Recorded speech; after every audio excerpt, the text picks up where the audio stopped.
আসসালামু আলাইকুম। দেখতে পাচ্ছেন অর্থ মন্ত্রণালয়ে একটি নিয়োগ বিজ্ঞপ্তি দেওয়া হয়েছে। এখানে বাংলাদেশের সকল জেলা থেকে নারী এবং পুরুষ উভয়ই আবেদন করতে পারবেন।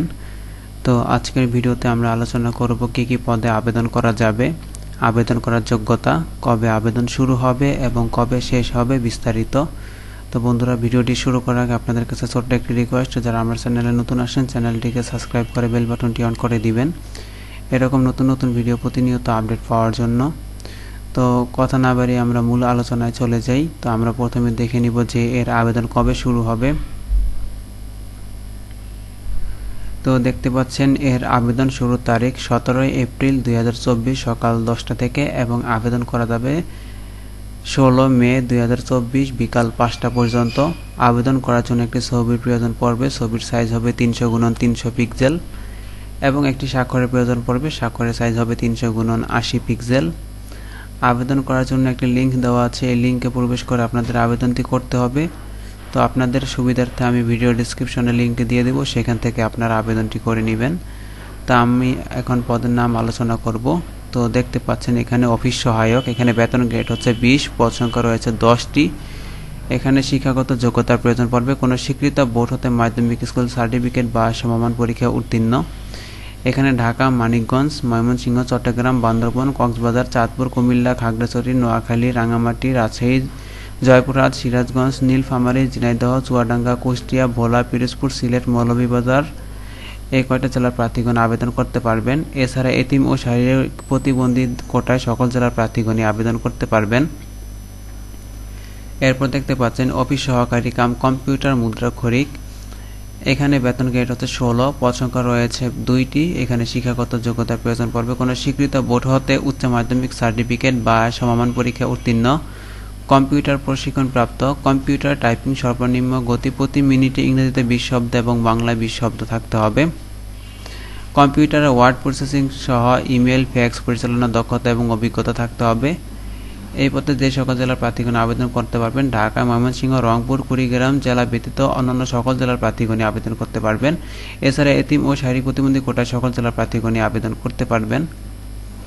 এরপর দেখতে পাচ্ছেন ডাটা এন্ট্রি কন্ট্রোল অপারেটর, এখানে বেতন গ্রেড হচ্ছে 16, পদ সংখ্যা রয়েছে 1টি। শিক্ষাগত যোগ্যতার প্রয়োজন পড়বে কোনো স্বীকৃত বোর্ড হতে উচ্চ মাধ্যমিক সার্টিফিকেট বা সমমান পরীক্ষা উত্তীর্ণ এবং কম্পিউটার মুদ্রাক্ষরের প্রতি মিনিটে বাংলায় 20 শব্দ এবং ইংরেজিতে 20 শব্দ থাকতে হবে। এরপর দেখতে পাচ্ছেন অফিস সহকারী কাম কম্পিউটার মুদ্রাক্ষরিক, বেতন গ্রেড হচ্ছে 16, পদ সংখ্যা রয়েছে 14টি। এখানে শিক্ষাগত যোগ্যতার প্রয়োজন পড়বে কোনো স্বীকৃত বোর্ড হতে উচ্চ মাধ্যমিক সার্টিফিকেট বা সমান পরীক্ষায় উত্তীর্ণ, কম্পিউটার প্রশিক্ষণপ্রাপ্ত, কম্পিউটার টাইপিংয়ে সর্বনিম্ন গতি প্রতি মিনিটে ইংরেজিতে 20 শব্দ এবং বাংলায় 20 শব্দ থাকতে হবে। কম্পিউটার ওয়ার্ড প্রসেসিং সহ ইমেল, ফ্যাক্স পরিচালনার দক্ষতা থাকতে হবে।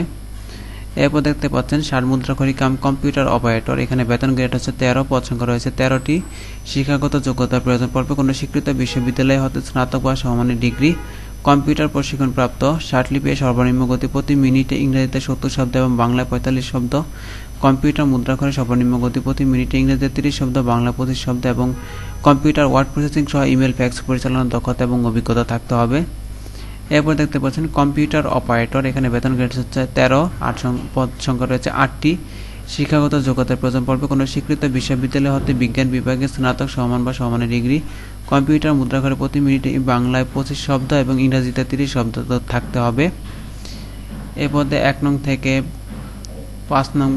নং থেকে 4 নং পদের জন্য যে সকল জেলার প্রার্থীগণ আবেদন করতে পারবেন তা হচ্ছে ঢাকা, গাজীপুর, মুন্সিগঞ্জ, নরসিংদী, ফরিদপুর, রাজবাড়ী, ময়মনসিংহ, জামালপুর, শেরপুর, চট্টগ্রাম, বান্দরবান, কক্সবাজার, চাঁদপুর, কুমিল্লা, ফেনী, লক্ষ্মীপুর, নোয়াখালী, রাঙ্গামাটি, সিরাজগঞ্জ, নওগাঁ, নাটোর, চাঁপাইনবাবগঞ্জ, বগুড়া, রংপুর, দিনাজপুর, নীলফামারী, খুলনা, বাগেরহাট, বরিশাল, ভোলা, সিলেট, মৌলভীবাজার, সুনামগঞ্জ, হবিগঞ্জ জেলার প্রার্থীগণ আবেদন করতে পারবেন। এছাড়া এতিম ও শারীরিক প্রতিবন্ধী কোটায় সকল জেলার প্রার্থীগণই আবেদন করতে পারবেন। তো এই ছিল পদগুলো। তো আমরা এখন দেখে নেব যে আবেদন করার জন্য কত টাকা জমা দিতে হবে এবং কিভাবে টাকাটি জমা দিতে হবে। তো এখানে দেখতে পাচ্ছেন পরীক্ষার ফি বাবদ নিয়োগ বিজ্ঞপ্তিতে বর্ণিত ছকে 1, 2, 3, 4 ও 5 নং ক্রমিক পদের জন্য পরীক্ষার ফি বাবদ 200 টাকা, টেলিটক সার্ভিস চার্জ বাবদ 23 টাকা সহ সর্বমোট 223 টাকা এবং 6 নং ক্রমিক পদের জন্য পরীক্ষার ফি বাবদ 100 টাকা, টেলিটক সার্ভিস চার্জ বাবদ 12 টাকা সহ সর্বমোট 112 টাকা। আবেদন করার 72 ঘন্টার মধ্যে জমা দিতে হবে। এখন টাকাটি কিভাবে জমা দিবেন, আপনাদের মেথড অপশনে গিয়ে লিখতে হবে MOF লিখতে হবে, তারপর স্পেস দিয়ে ইউজার আইডি লিখে সেন্ড করতে হবে 16322 এই নম্বরে। এরপর আপনাদের একটি পিন নাম্বার দেওয়া হবে, সেটি সংরক্ষণ করে রাখতে হবে। দ্বিতীয় মেসেজ অপশনে গিয়ে লিখতে হবে MOF স্পেস ইয়েস লিখে পিন নাম্বার স্পেসটি বসাইয়ে পিন নাম্বারটি বসাবেন, দেন তারপরে 16322 এই নাম্বারে আপনাদের মেসেজটি পাঠাতে হবে। তারপর আপনাদের একটি ইউজার আইডি এবং পাসওয়ার্ড দেওয়া থাকবে, সেটি আপনাদের সংরক্ষণ করে রাখতে হবে। তো এই ছিল মূলত আলোচনা। তো আশা করছি আপনাদের ভিডিওটি ভালো লেগেছে।